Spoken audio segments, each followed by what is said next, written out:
Bonjour à tous. Nous bénissons le Seigneur pour cet après-midi qu'il nous a donné. Que nous soyons encore dans sa présence pour écouter sa voix. Vous savez, la voix de Dieu n'est pas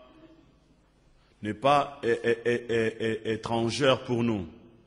Je crois que nous sommes habitués à écouter la voix de Dieu pour que notre foi augmente, pour que nous continuions à croire à la fidélité de Dieu et aux promesses de Dieu, parce que la Bible déclare, sans la foi, personne ne peut lui être agréable. Or, la foi ne peut pas émerger dans ta vie si tu n'as pas la capacité d'écouter Dieu. Amen.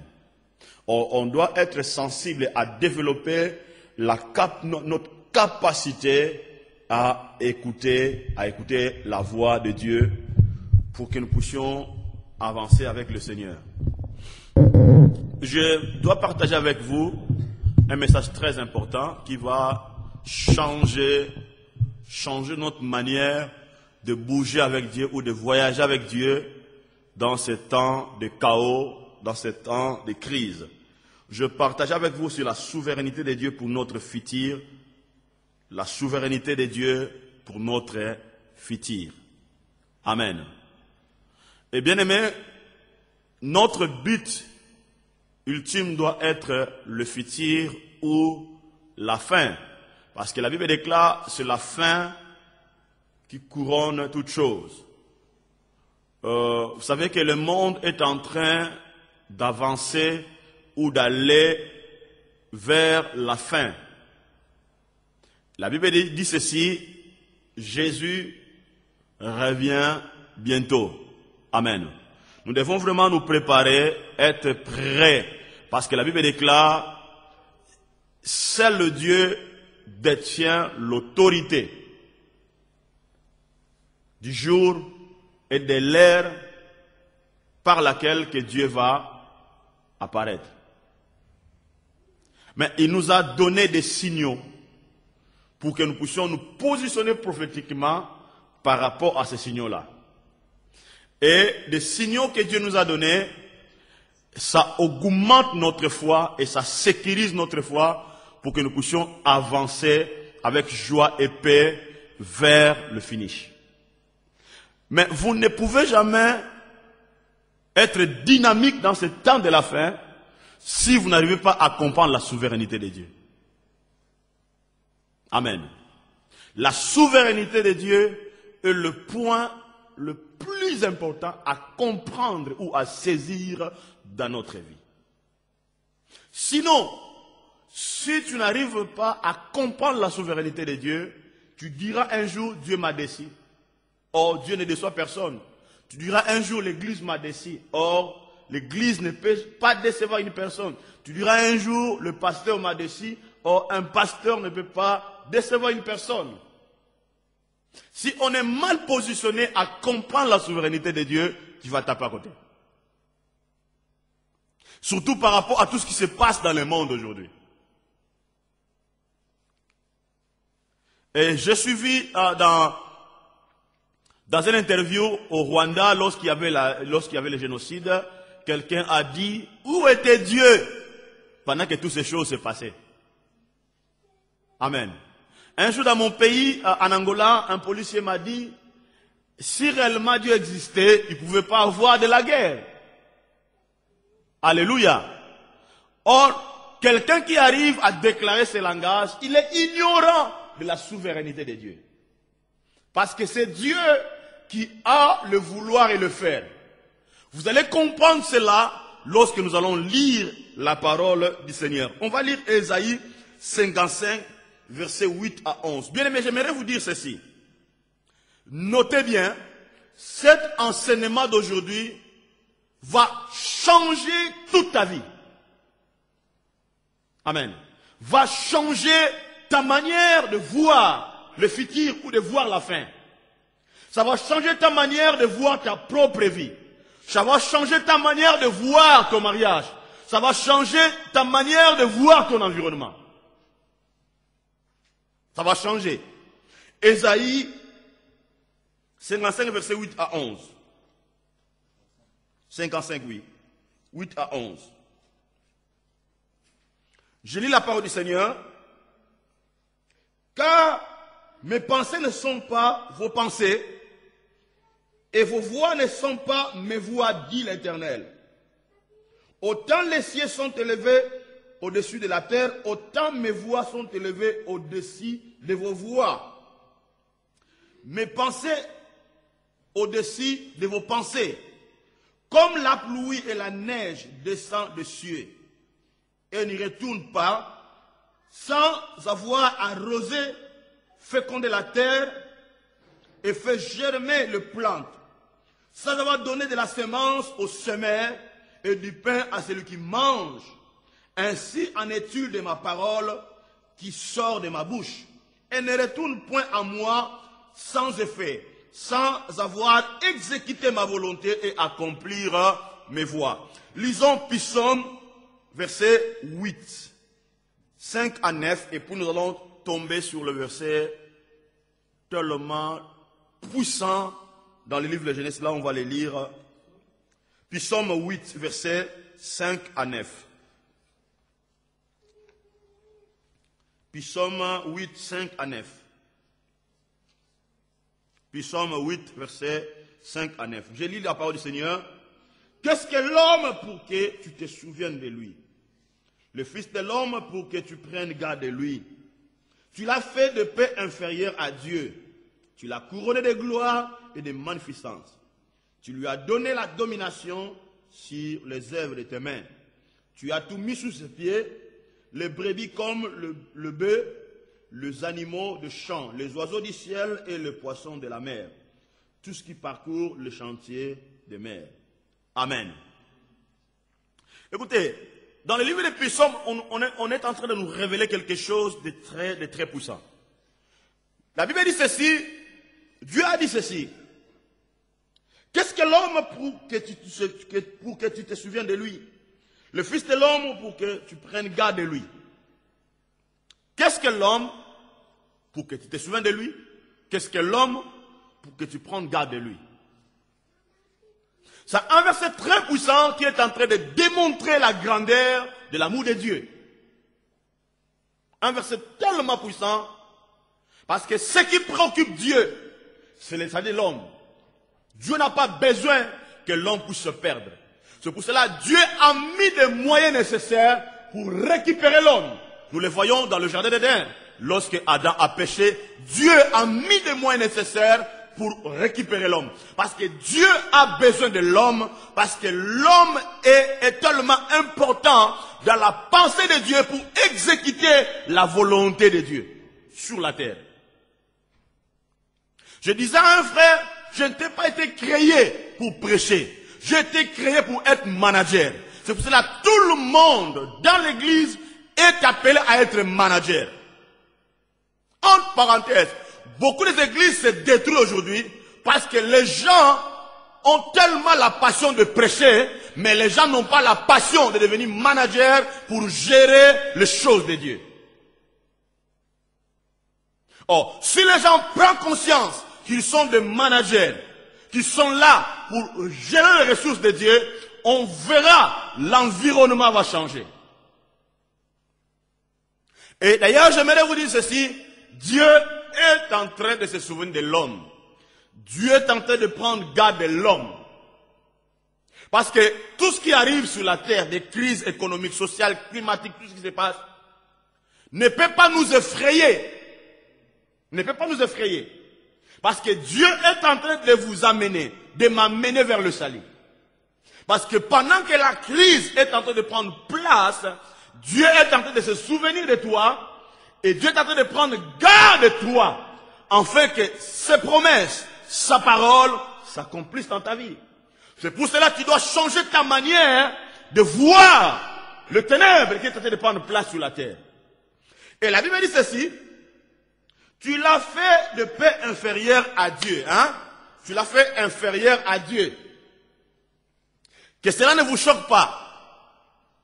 L'homme n'a pas le même mesure de dimension que Dieu. malgré quelque part dans la Bible dit, la Bible dit ceci, nous sommes des petits dieux.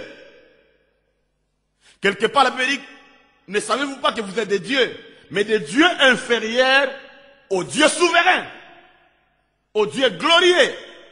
Donc Dieu est ici, nous sommes ici. Mais ce qui est tellement puissant, la Bible dit ceci, Dieu a dit ceci, tu l'as couronné de gloire et de magnificence. Il a couronné l'homme de gloire et de magnificence. Tu lui as donné la domination sur les œuvres de tes mains. Tu as tout mis sous ses pieds. Tu l'as couronné de gloire et de magnificence. Tu lui as donné la domination sur les œuvres de tes mains. Tu lui as donné. Dieu nous a couronné de gloire et de magnificence. Il nous a donné la domination sur les œuvres de ses mains. Cela veut dire c'est tout ce que Dieu a créé. J'aimerais maintenant vous éclaircir par rapport à ce verset. Vous devez savoir que Dieu a couronné l'homme. Quand on parle de la gloire ici, on parle de l'intelligence, on parle de la connaissance, on parle de talent, de ressources que Dieu a mis à l'homme, que Dieu a placé à l'homme. Or, la connaissance, le potentiel, les capacités que Dieu a investi à l'homme, c'est ça qui permet à l'homme de dominer sur toutes choses que Dieu a créées. Vous comprenez? C'est là qui permet à l'homme de dominer et de gouverner sur tout ce que Dieu a créé. Donc la connaissance, des capacités, des potentiels, l'intelligence, toute la connaissance que Dieu a mis en toi, ça te permet de faire quoi? De dominer sur tout ce que Dieu a créé. Or, on voit aujourd'hui, l'homme a créé l'avion. C'est une gloire, c'est une magnificence que Dieu a mis en l'homme. Aujourd'hui, l'homme a créé l'ordinateur, l'homme a créé des voitures, l'homme crée des choses. Ce sont des choses, des capacités que Dieu a investies à l'homme pour que l'homme puisse dominer sur les choses que Dieu a créées. On voit aujourd'hui, l'homme a défié la loi pesantère. Il y a un avion qui monte. Or, la loi pesantère, c'est Dieu qui l'a créée. Mais l'homme, aujourd'hui, a dominé sur la loi pesantère. L'homme arrive à créer les choses, mais sous l'autorité de choses que Dieu a placées. Mais vous allez voir ce qui se passe. À cause de toutes ces connaissances, ces gloires que Dieu a investies à l'homme, ça pousse l'homme maintenant dans la désobéissance et dans l'orgueil. À cause de la science, l'homme dit que Dieu n'existe pas.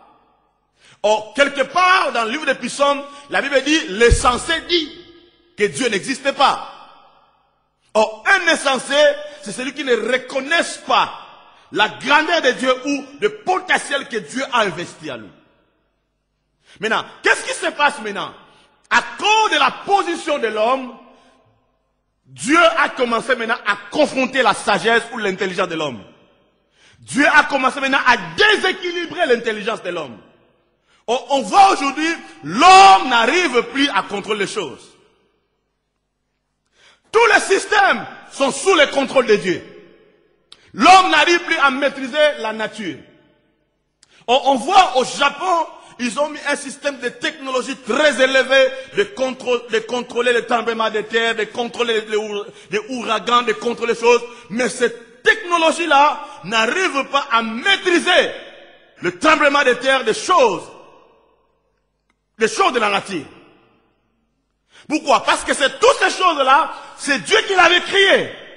Ces choses-là sont sous la domination de Dieu. Mais l'homme, à cause de son orgueil, l'homme n'arrive plus à contrôler les choses. Et vous devez savoir, Dieu a l'autorité sur la nature. Regarde comment il a détruit le temps de Noé. Regarde comment il a détruit Sodome et Gomorrhe. Regarde comment il a confronté l'armée les plus puissantes du monde à l'époque, l'Égypte. Par un bâton et par un homme qui bégayait, l'Égypte a tombé. C'est un Dieu puissant. C'est un Dieu glorieux. C'est lui qui a le vouloir et le faire. C'est pour cela, notre vie ne doit pas être définie par ce que nous voyons, mais notre vie doit être définie par rapport à ce que Dieu est en train de faire dans la cachette. C'est ce qui est important. Bien aimé, ce message, lorsque Dieu m'a donné cela, c'est puissant pour moi. Ce message a été entré dans mon bibliothèque spirituelle. Mais aujourd'hui, on a eu un problème, notre projection, automatiquement, j'ai dit, Franck, donne-moi un bic, un feuille. Tellement que la semence est là. Nous sommes positionnés à la pensée de Dieu et Dieu a libéré cela. Et comme nous sommes en train de prendre sur la souveraineté de Dieu, de comprendre que c'est Dieu qui a le vouloir et le faire, c'est lui qui domine. C'est pour cela, quelque part, Job a dit ceci. C'est Dieu qui donne et c'est Dieu qui reprend. David a dit, c'est Dieu qui donne et c'est Dieu qui reprend. C'est lui qui est souverain. Au-delà de sa souveraineté, il nous réserve le salut. Au-delà de sa souveraineté, il nous réserve la gloire. C'est pour cela, lorsqu'on arrive à reconnaître la souveraineté de Dieu, Dieu met ta foi augmente. Tu es prophétique et tu vois les choses autrement. C'est pour cela, dans le livre d'Ésaïe, Ésaïe, le plus grand prophète, nous confirme cela. Ésaïe a dit ceci. Car Dieu a dit, mes pensées ne sont pas vos pensées. Mes pensées ne sont pas vos pensées. Vos voix ne sont pas mes voix. J'ai mis des capacités en vous. J'ai investi tout en vous. Mais vous devez savoir, vos pensées là ne sont pas mes pensées. Vos voix ne sont pas mes voix. Or, des voix, c'est ça qui détermine la direction d'une personne. Or, les pensées, c'est ce qui définit l'identité d'une personne. Dieu a dit, vos pensées, de la manière dont vous réfléchissez, ne sont pas mes pensées. Je vois autre chose au-delà de votre pensée. Mes voix vont au-dessus de vos pensées. Cela veut dire, je suis le Dieu souverain. Je suis au-dessus de tout. J'ai la capacité de détruire. J'ai la capacité de faire tout. J'ai la capacité de faire n'importe quoi. J'ai la capacité de tout détruire. Parce que je suis le Dieu souverain. Je suis le Dieu souverain. Il a dit, vos voix ne sont pas mes voix. Vos pensées ne sont pas vos pensées. C'est pour cela, bien aimé, on doit développer une capacité dans ce temps de chaos d'entrer dans le système de la pensée de Dieu. D'entrer dans le système de voix de Dieu. Pour opérer et voir différemment aux hommes. Afin que nous ne puissions plus opérer selon les voix des hommes. Il y a un professeur a dit, le système qu'on a mis en place aujourd'hui, dans les jours futurs, n'aura pas la capacité de continuer à garantir le fonctionnement de l'homme. Or, les pensées de Dieu, les voix de Dieu, c'est une technologie le plus puissant qui doit garantir la sécurité ou la survie de l'homme. Regardez, en Égypte, dans l'autre côté, il y avait le chaos. Il y avait la crise. Il y avait le sang. Il y avait des grenouilles. Il y avait l'eau changée en sang. Il y avait des crises qui passaient. Mais dans le camp d'Israël, il n'y avait rien. Il n'y avait pas la crise. Ils vivaient tous dans le même pays, mais il y avait la différence. Parce que la vie du peuple Israël a été définie par la pensée de Dieu et par la voix de Dieu. Écoutez bien, aimés, je vous dis quelque chose de très puissant. Nous sommes là pour être représentants de Dieu sur la terre. Nous sommes des ambassadeurs de Dieu sur la terre. Christ a dit quelque part, vous vivez dans cette terre, mais vous n'êtes pas de cette terre. Cela veut dire, nous fonctionnons dans la technologie céleste. Or, la Bible déclare, tout ce monde passera, mais la parole de Dieu ne passera pas. La parole de Dieu a pour but d'amener le but de Dieu vers l'achèvement. Ça, c'est la puissance de la parole de Dieu. Nous pouvons tous vivre au milieu de la crise. Il peut passer des catastrophes. Il peut passer des choses. Mais Dieu est capable de vous épargner parce qu'il vous a appelé pour le finish, il vous a appelé pour l'éternité. Je dois vous dire quelque chose de très important.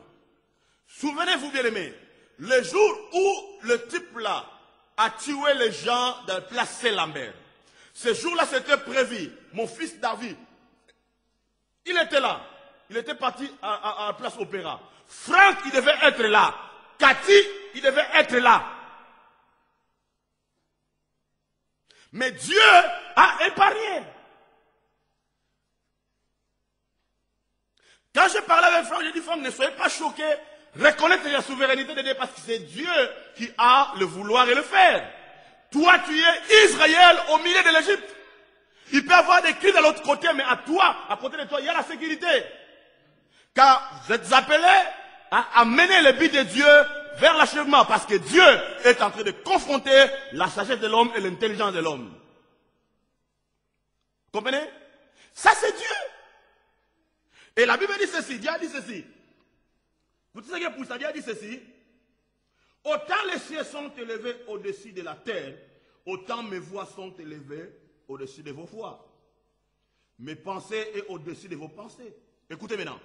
Comme la pluie et la neige descendent des cieux, n'y retournent pas. Comme la pluie et la neige descendent des cieux, ils n'y retournent pas. Écoutez maintenant. Qu'est-ce que la pluie et la neige font sur la terre? Ils font des choses puissantes. Vous voyez, la neige détient une puissance incroyable. La pluie détient une puissance incroyable. Maintenant, regarde ce que la neige font et la pluie. La Bible dit ceci. Comme la pluie et la neige descendent des cieux, n'y retournent pas, sans avoir arrosé. La pluie vient pour arroser. Ça, c'est un. La neige vient pour arroser. Deuxième chose, il féconde la terre. Donc dans la pluie, il y a la puissance de la multiplication. Il y a la puissance de la fécondité. Dans la neige, il y a la puissance de la fécondité. D'abord, il arrose. Deuxième chose, il fait quoi? Il féconde la terre. Il féconde la terre. Troisième chose, il fait germer le plante. Il arrose, il féconde et il fait germer le plante. La Bible dit ceci. Écoutez, il germe la plante sans avoir donné de la semence, au semeur. Le semeur est sur la terre. Ce qui donne la semence au semeur, c'est la pluie et la neige. Parce que le semeur ne peut pas avoir de la semence si la pluie et la neige ne viennent pas arroser, s'ils ne viennent pas féconder la terre, s'ils ne viennent pas germer la terre. Et ça, c'est puissant. Ça, c'est puissant. Le semeur est là, il a sa semence, mais la chose qui peut changer, impacter la vie du semeur, c'est la pluie et la neige. Parce que lorsqu'il sème, il met sur la terre, lui, il n'a pas la capacité de germer. Il n'a pas la capacité. Ce qui a la capacité de germer sa semence, c'est la pluie et la neige. C'est la pluie et la neige qui vient faire son travail. C'est pour cela, bien aimé, nous sommes des semeurs. Nous avons la semence de Dieu en nous. Et j'aimerais vous dire, dans ce temps de crise, dans ce temps de chaos, la souveraineté de Dieu amènera en toi la pluie et la neige. Et la pluie et la neige fera son travail au-delà de tes forces. Parce que ici, le semeur vient seulement, il met la graine sous la terre, il part. Mais derrière son dos, il y a un travail que Dieu va faire. Il y a un travail que Dieu va exécuter. C'est pour cela, bien aimé, au-delà de tes forces, la grâce de Dieu peut opérer. Au-delà de ton désespoir, la grâce de Dieu peut opérer.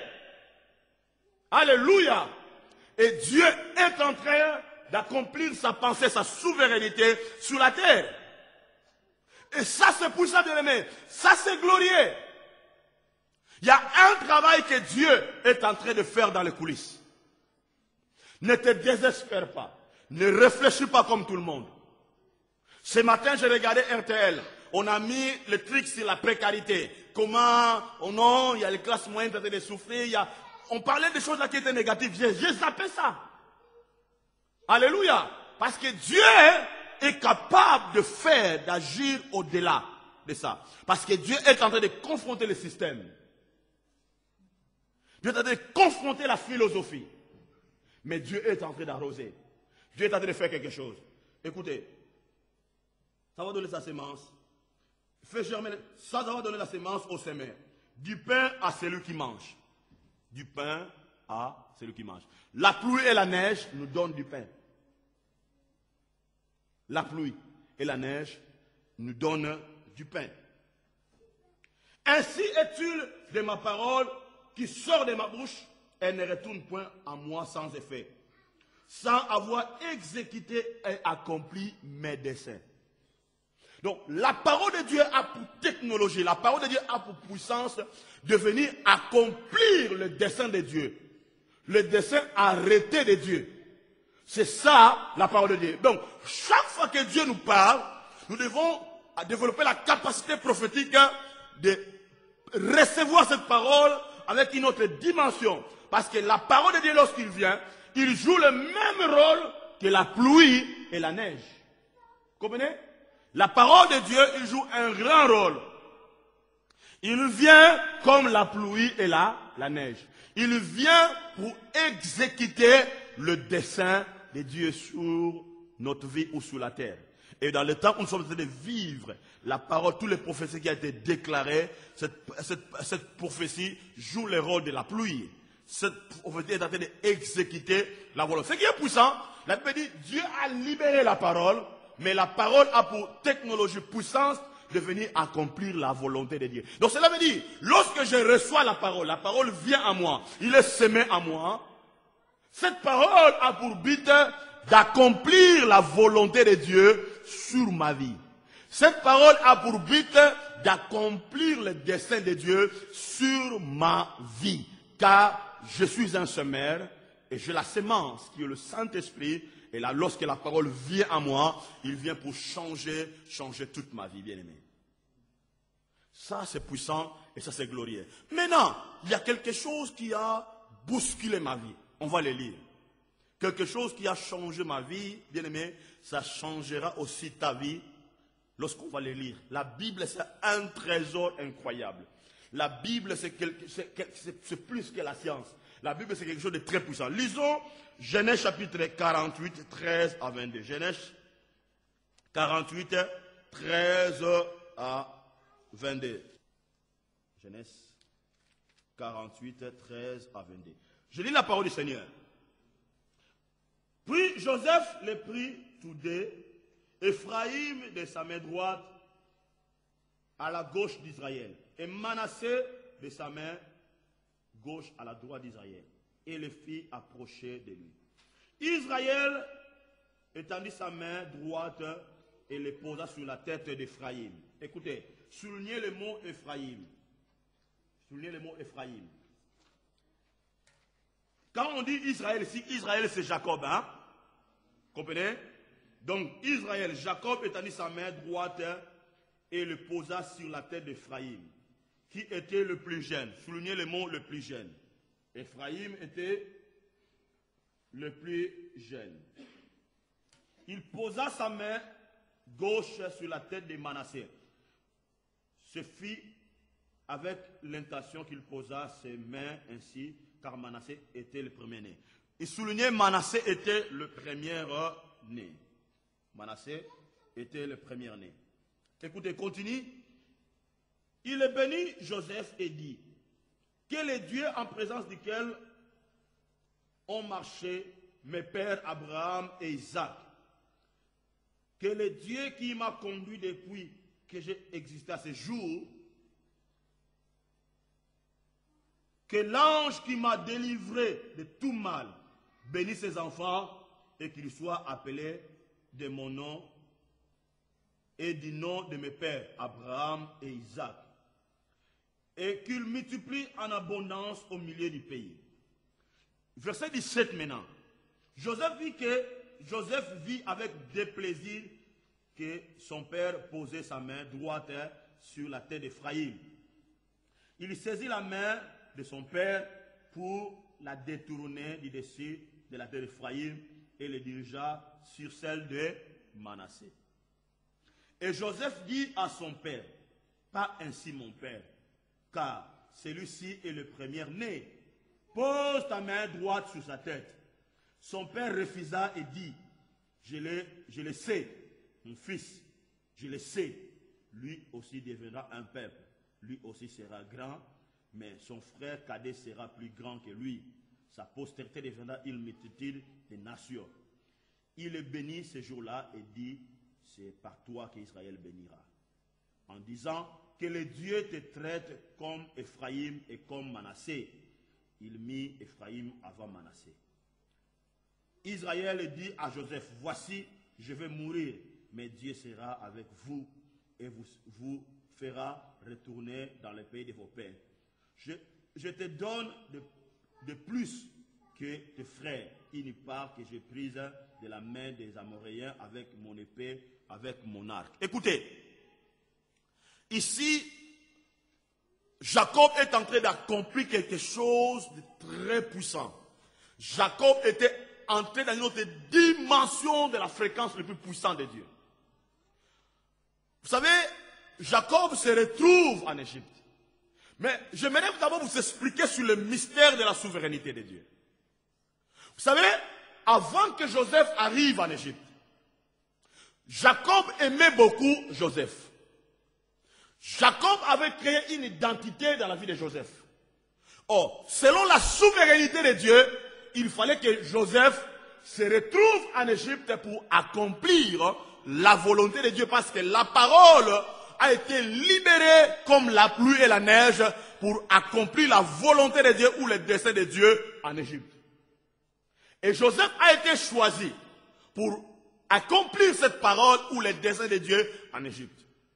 Mais écoutez ce qui va se passer. Un jour, Joseph a eu ses visions, on connaît tous l'histoire. Maintenant, le frère de Joseph haïssait Joseph. Il n'aimait pas Joseph. Or, cette haine-là venait de la souveraineté de Dieu. C'est Dieu qui avait provoqué cela. C'est pour cela que quelque part, il peut déclarer, errez lorsqu'on dira des mal de vous. Réjouissez-vous lorsqu'on dira des mal de vous. Parce que c'est Dieu qui est actif par sa souveraineté pour accomplir son plan, son dessein dans ta vie. Alléluia. C'est pour cela, arrêtez de pleurer lorsqu'il y a la souffrance, lorsqu'il y a tant de choses qui t'arrivent. Ces choses-là ne viennent pas pour te détruire, mais dans le but d'accomplir la volonté de Dieu. La crise, des catastrophes, des tremblements de terre ne vient pas pour nous détruire, mais pour accomplir la volonté de Dieu. Vous comprenez? Et la Bible dit ceci, Dieu a dit, Jacob a dit, allez un peu. Dieu a touché le cœur de Jacob.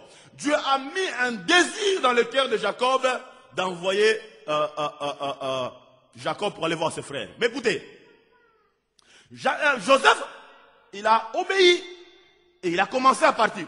Il arrive dans plein désert, quelqu'un va apparaître. On ne connaissait pas d'où venait cette personne. Or, dans le désert, il est difficile de rencontrer une personne. Cette personne-là apparaît et va donner la direction à Joseph. Lorsque Joseph tourne son dos, la personne, il est disparu. Donc, Dieu est venu faire entrer Joseph dans le plan de Dieu, dans la fréquence de Dieu. Vous comprenez? Joseph a regardé, la personne n'est plus là. Écoutez, bien aimés, certaines personnes vont disparaître dans ton environnement. Certaines personnes vont t'abandonner, mais ne pleure pas, ne regarde pas. Ils vont te laisser juste pour que tu ailles dans la pleine confiance, dans la rencontre de Dieu. C'est clair. Ne pleure pas lorsque les gens t'abandonnent. La Bible dit ceci, Dieu a dit, je vous abandonnerai point, je vous délaisserai point, je serai avec vous. Pourquoi Dieu sera avec toi? Pour hasard? Non. Pour t'amener au lieu de rencontre. Pour t'amener vers l'éternité. C'est ça le but de Dieu. Et Jacob arrive. Il a rencontré ses frères. On connaît surtout l'histoire. Maintenant, Dieu, par sa souveraineté, Dieu va orchestrer un mystère incroyable.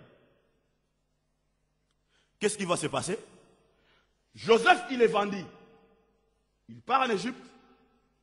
Maintenant, si les frères de Joseph allaient dire à Jacob que Joseph, il est vendu en Égypte, Jacob pouvait prendre le cheval, le chameau de l'époque, pour aller chercher Joseph. Parce que Jacob aimait beaucoup Joseph. Ça, c'est la souveraineté de Dieu. Maintenant, Dieu va provoquer quelque chose. Les frères ils se sont concentrés, on dit, ça va, on va aller dire à Jacob, à notre père, qu'un bête féroce a dévoré Joseph. Or, cette pensée-là ne venait pas des frères de Joseph, c'était Dieu qui l'a provoqué.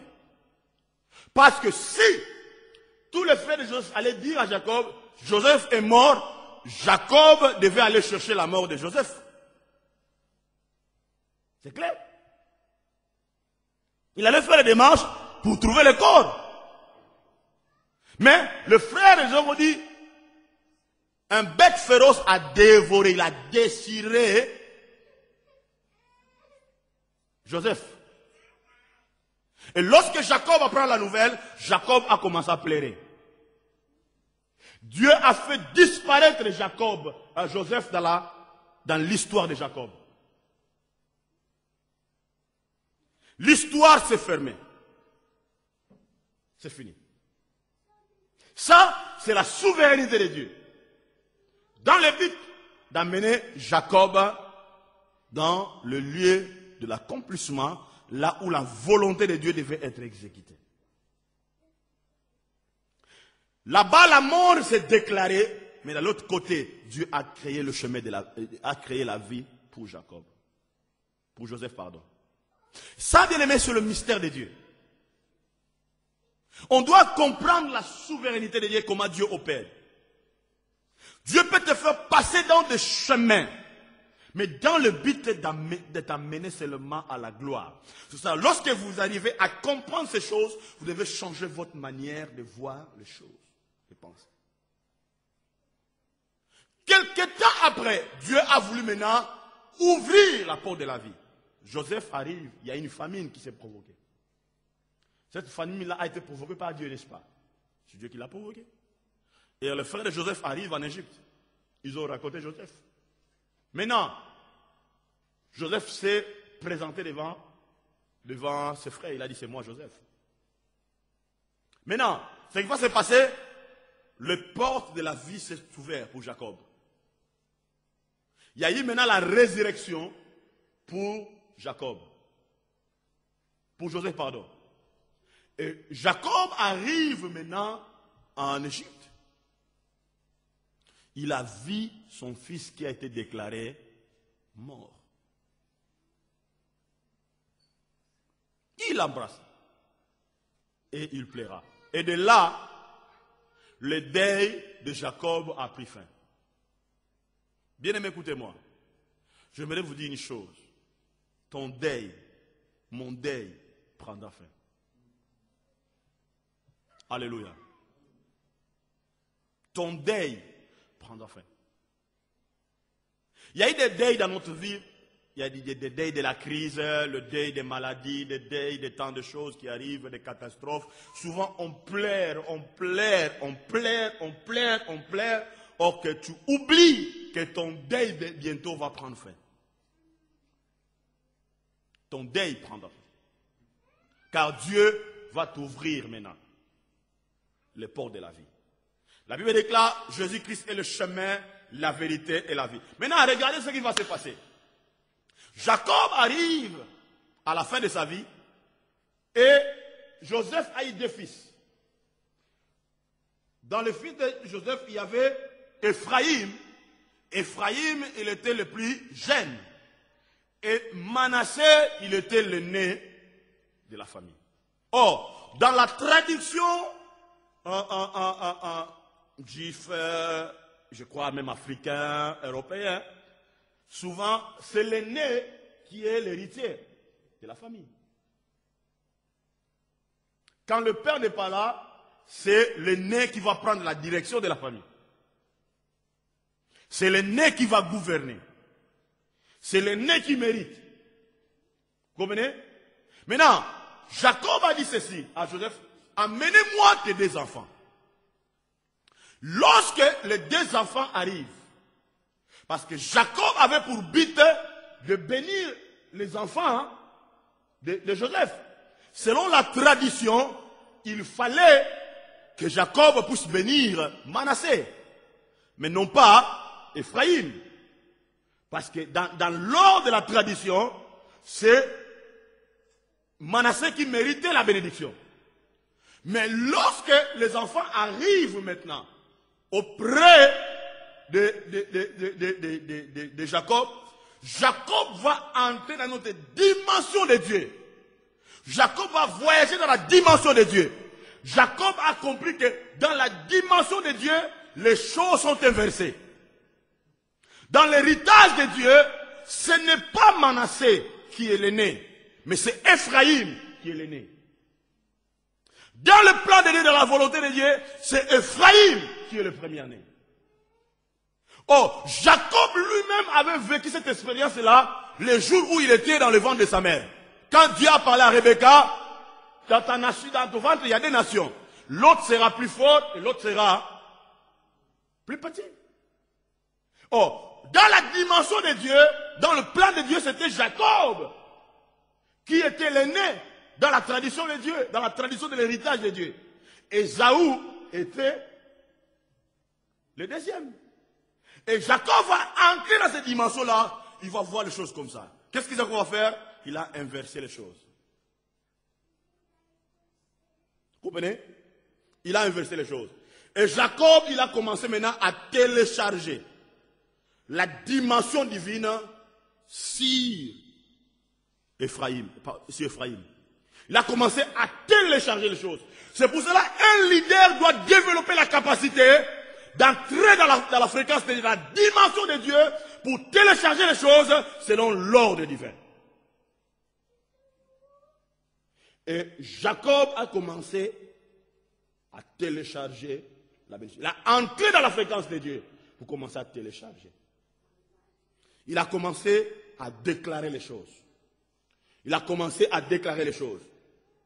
Mais lorsqu'il a commencé à télécharger, à déclarer les choses, la Bible déclare, cela n'a pas plu à Joseph.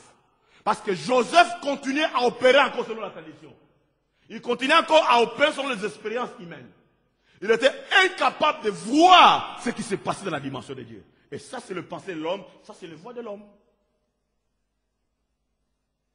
C'est pour ça que la Bible déclare, vos pensées ne sont pas les pensées, vos voix ne sont pas.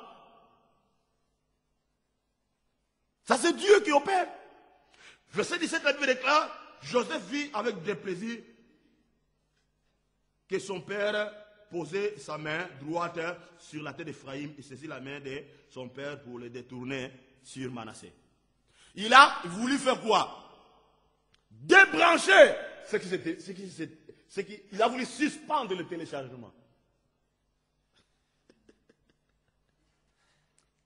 Amen.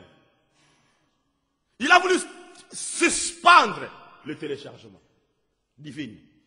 Parce qu'il y avait déjà un téléchargement qui coulait sur Joseph. Mais j'aimerais vous dire, Dieu est en train de faire couler une forte téléchargement de sa puissance dans notre vie. Joseph a voulu débrancher cela. Amen. Il a voulu débrancher cela. Écoutez, bien aimés, si on va agir selon les expériences humaines, selon les regards humains, nous allons suspendre ce que Dieu est en train de télécharger dans notre vie. C'est pour cela qu'on doit être prophétique à ne pas suspendre le téléchargement de la dimension de Dieu dans notre vie.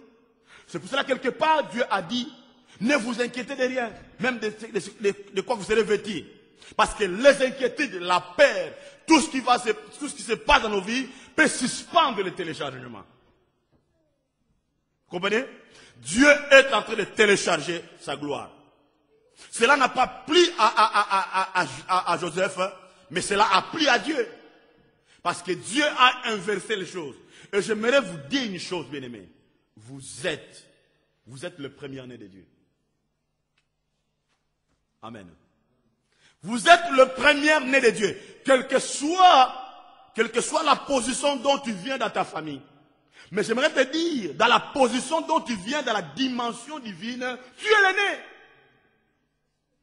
Tu es le fils unique. Et Dieu est en train de télécharger les choses pendant que Dieu est en train de secouer la terre. Pendant que les ténèbres sont en train de secouer la terre. Pourquoi Dieu t'a choisi comme le premier-né? Parce que Dieu t'a choisi pour en fait que tu puisses amener ton but vers de l'avant. C'est pour cela, ne permets pas que les gens suspendent le téléchargement de Dieu pour ta vie.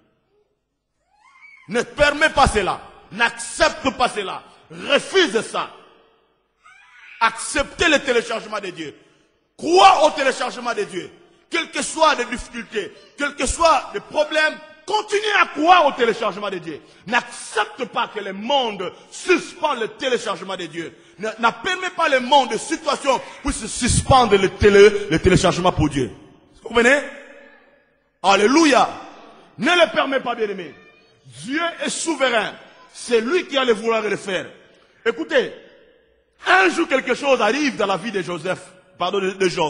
La femme de Job a voulu suspendre le téléchargement, le plan de Dieu.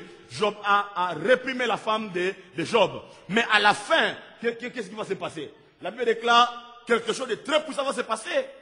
Or, pour la femme de Job, comme quand Dieu a détruit tous les biens de Job, pour la femme de Job, le téléchargement a été fini.